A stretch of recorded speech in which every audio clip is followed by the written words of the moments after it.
O chamado Capítulo 1 Mudança. Isabel estava distraída olhando para a janela. Já haviam se passado alguns minutos e a loira sequer havia tocado na comida. O que está olhando? Jacob perguntou. Nada. A criança voltou a olhar para o prato e começou a comer.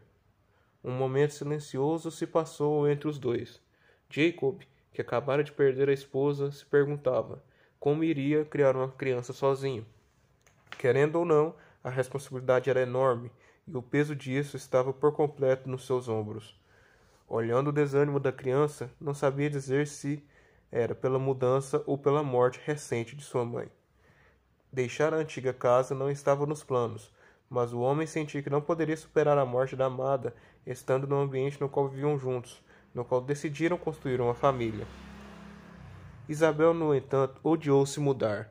Deixar os amigos e a casa na qual cresceu, depois da morte de sua mãe, a deixou péssima. Foi como se tudo que ela tinha no seu pequeno mundo infantil tivesse sido arrancado dela de repente, e isso a fazia se sentir sem chão.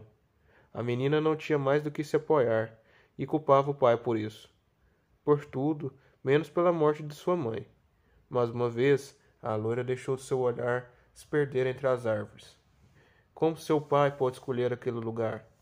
Não tinha vizinhos, não tinha mercado perto ou um parque. Era isolado e no meio de tantas árvores que ela se sentia morando numa floresta. O que havia o atraído? Isabel não conseguia se imaginar morando num lugar como esse. Ela não queria estar ali. Acima de tudo, não queria estar perto daquelas árvores. Talvez estivesse deixando sua imaginação levar, mas sentia uma negatividade vinda da mata. Para ela, aquele era um lugar mais um cenário do que uma floresta. Aquelas plantas não pareciam estar vivas, pareciam besteira, mas no meio de seus desvaneios, Isabel percebeu que a floresta estava tão silenciosa quanto a madrugada. Se perguntava onde estavam os passarinhos, se os animais habitavam o lugar. Não gosto daqui. Isabel finalmente se manifestou, deixando seu pai saber o que passava por sua cabeça. Não gosto da floresta. Eu entendo, Bel. Jacob respirou. Mas é temporário, eu te prometo.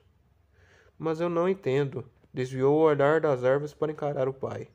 Por que escolheu essa casa? Não tem ninguém aqui. Você é muito nova para entender. O homem apertou os lábios.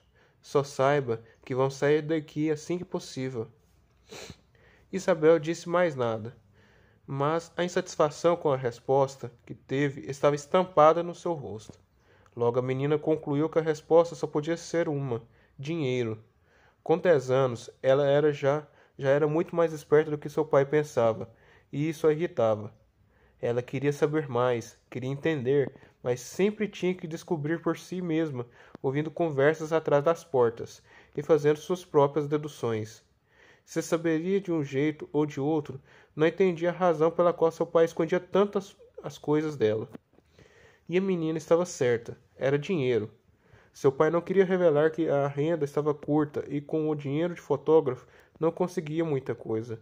Sua esposa sempre foi responsável por manter a casa de pé. Agora, ela precisava arrumar algum emprego fixo para que pudesse dar uma vida decente para a criança, que o olhava com desaprovação do outro lado da mesa. Jacob entendia completamente o lado da garota, pois também não gostava do lugar. Se sentia desconfortável e o isolamento proporcionado pelas centenas de árvores do lado de fora não o ajudava. Porém, a criança não conseguiu deduzir uma informação que Jacob tinha, que o deixava com os cabelos em pé. A razão pela qual o aluguel da casa estava tão barato. Não eram as árvores, não era o isolamento, não era a distância da cidade e, consequentemente, dos comércios básicos. Eram os assassinatos. Na cozinha em que eles estavam sentados agora, uma mulher foi assassinada. Saber disso o deixava desconfortável. Uma família inteira morta. Uma criança desaparecida dada como morta. Ninguém ouviu os gritos. Não havia ninguém para ouvir. Como se conta uma história como essa para uma garotinha de 10 anos? Não, ele não contaria. Não podia contar, mesmo sabendo que ela não ficaria contente com essa situação. O que acha de arrumarmos nossas coisas? Precisamos colocar nossas roupas no lugar. Jacob tentou fazer as pazes com a criança. Sim. Ela concordou com a cabeça. Os nossos móveis chegam amanhã. Precisamos varrer a casa e tirar a poeira. A criança abriu um falso sorriso. Sabia que o pai estava se esforçando, mas não conseguia se sentir confortável ali. Ainda não via aquele ambiente como seu lar, e sem a mãe ali, a ideia de lar ficava cada vez mais enevoada. Seus pensamentos sobre a floresta se dissiparam assim que começou a limpar a casa, como se estivesse varrendo aquela negatividade para fora de si. O pai também parou de pensar nas brutalidades que ocorreram ali, se concentrando apenas em limpar. Ambos riam em determinados momentos, contando piadas enquanto limpavam, fazendo com que os dois realmente se divertissem, como não faziam há muito tempo. Cansada após a limpeza, Isabel se permitiu um banho com água fria. Conforme a noite se aproximava, descobriu-se que não havia energia elétrica na casa, o que fez acender várias velas.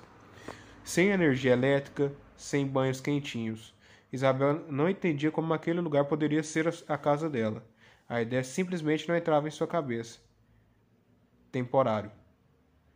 Disse mentalmente para si mesma numa tentativa de atenuar o desapontamento. Realmente queria gostar de lá, queria agradar o pai, que estava se esforçando. Se deitou na cama para dormir, embaixo de 3 cobertas. A casa era muito fria quando a noite caía. Isabel se perguntava se essa seria a sua rotina a partir de hoje. Antes que adormecesse, seu pai entrou no quarto com uma vela na mão e se sentou ao lado da sua cama. Eu sei que esse lugar não é dos melhores, e sei também que você não está contente, mas ainda assim obrigado por se esforçar. Deu um beijo na testa da menina. Eu te amo. Também te amo, papai. Jacob se levantou e logo a menina se viu sozinha no quarto. Quando se virou para o outro lado, encarou a janela de onde podia ver a floresta. Sua respiração pareceu mais pesada, por um momento. Isabel assoprou a vela, fazendo o fogo se apagar e virou para o outro lado, ignorando as árvores mortas do lado de fora.